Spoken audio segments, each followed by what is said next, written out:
Hey, welcome to the drought. Hello, warriors. Welcome to The Drought.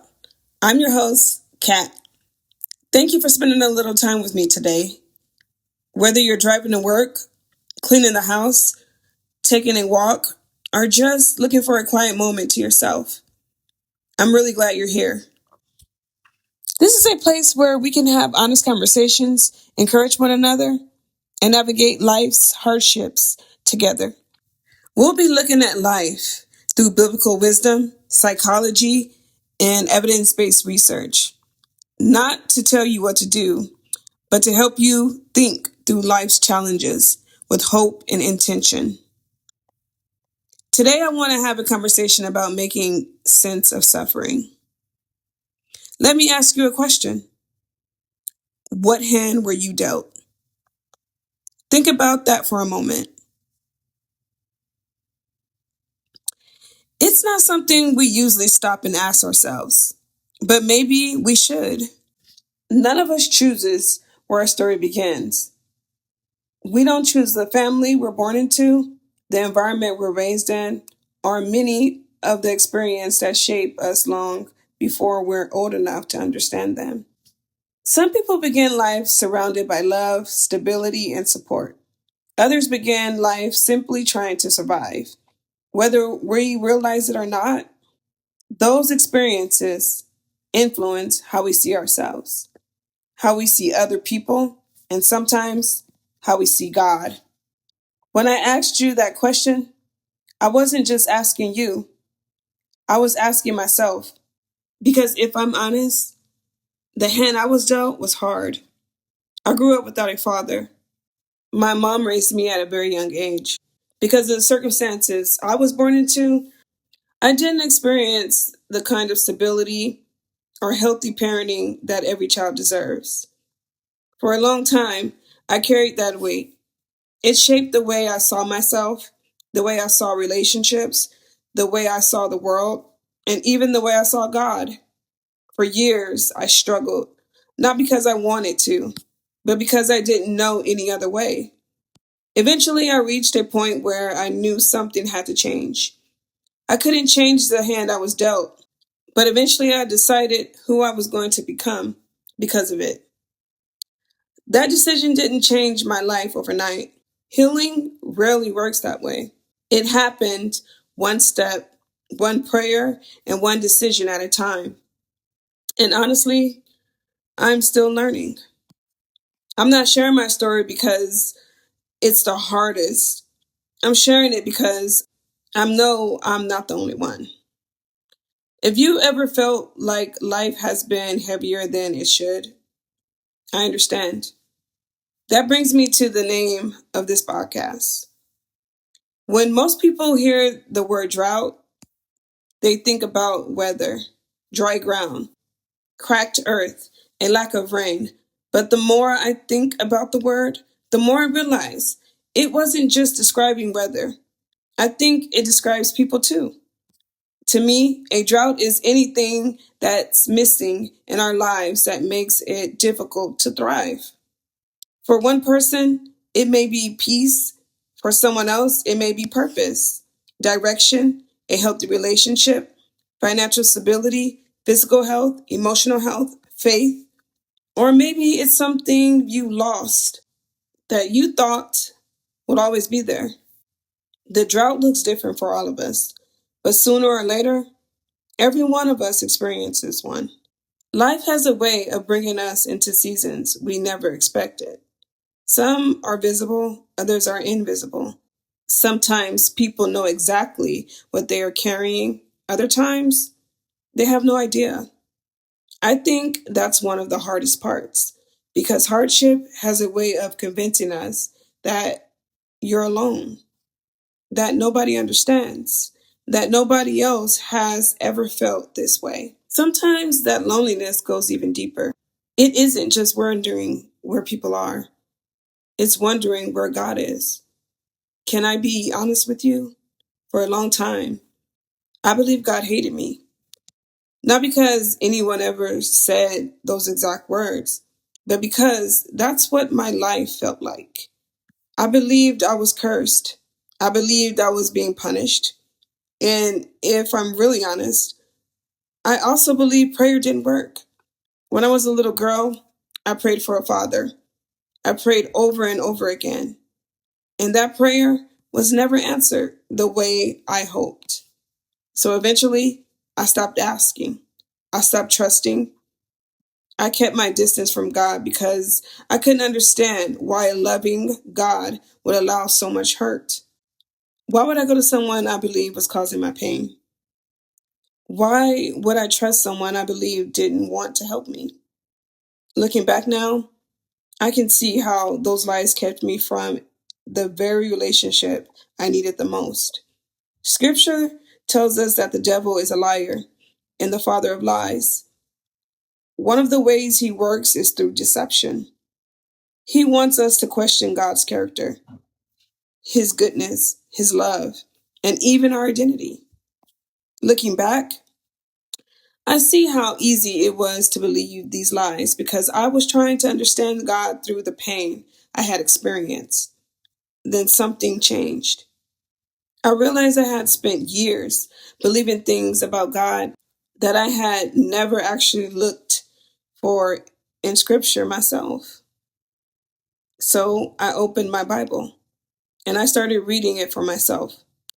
I wanted to know what God actually said, not what my pain was telling me, not what my circumstances were telling me, not what I assumed. I wanted to know the truth, and what I found surprised me. Through the study of psychology, I learned a specific word: resilience. You'll probably hear me use this word quite a bit on this podcast because I think that it's something every one of us needs. Resilience is our ability to adapt after difficult experiences. That doesn't mean pretending life is hard. It doesn't mean ignoring our emotions or acting like everything's okay. It means learning how to keep moving forward when life doesn't go the way we hoped. One of the most encouraging things I learned was resilience isn't something only a few people are born with. It can be developed, it can be strengthened. That gives me hope because for a long time I thought something was wrong with me. I thought I was broken, but I wasn't broken. I was hurting. There's a difference. As I continued learning and growing, I realized something else. For years, I had allowed my pain to become my identity. I wasn't just someone who had experienced hardship. I became someone who experienced hardship. I experienced disappointment. I experienced rejection. I experienced loss. When you live that way for long enough, it begins to shape how you see everything.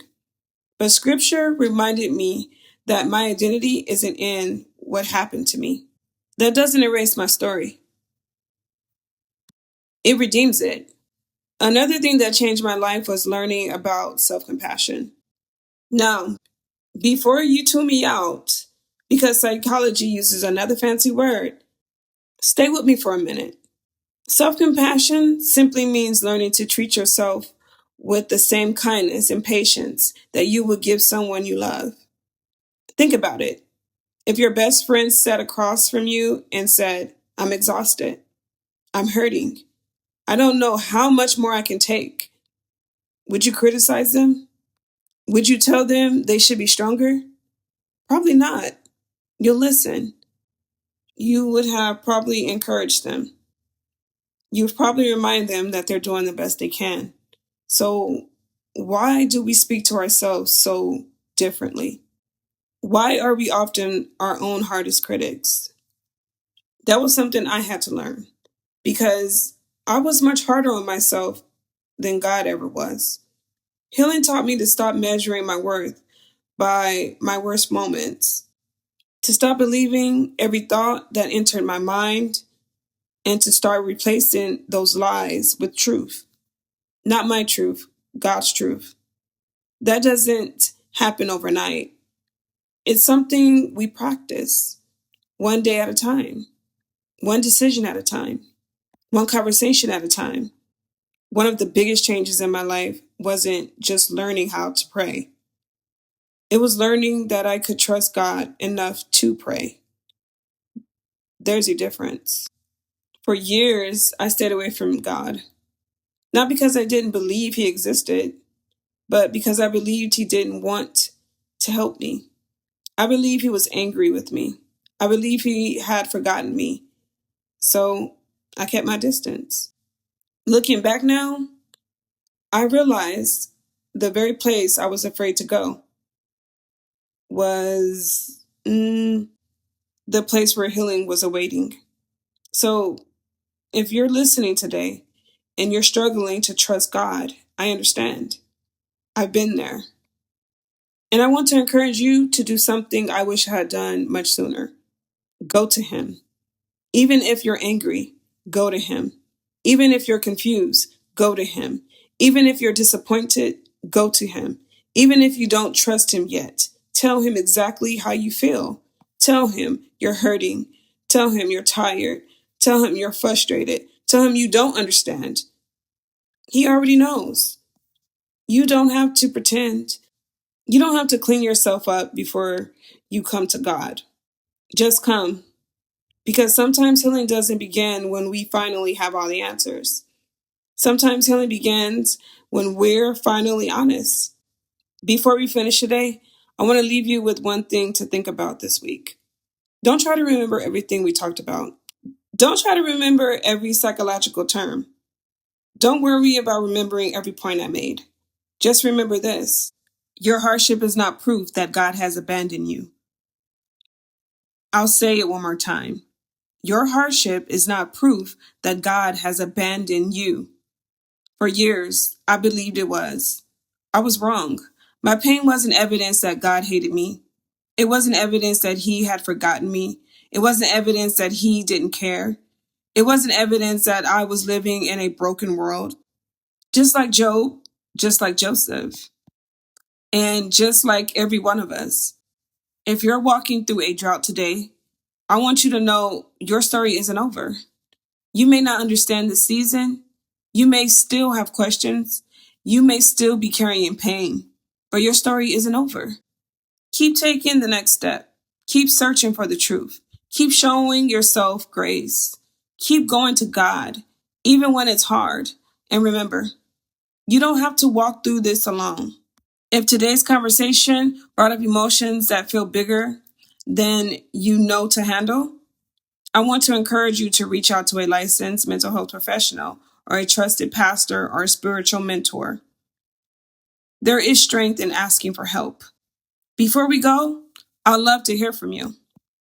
What does your drought look like right now? Or what has your drought looked like in the past? Share as much or as little as you're comfortable sharing in the comments. My hope is that this community becomes a place where we encourage one another, pray for one another, and remind each other that none of us have to walk through hardship alone. If today's conversation encouraged you, I would appreciate it if you liked, subscribed, and shared it with someone who may need to hear this. And if you find yourself in another difficult season, come back and listen again. There's power in repetition. Sometimes we don't need a new answer. Sometimes we simply need a reminder of the truth we've already discovered. Thank you for spending time with me. Keep walking, keep trusting, keep becoming. See you next time, warriors.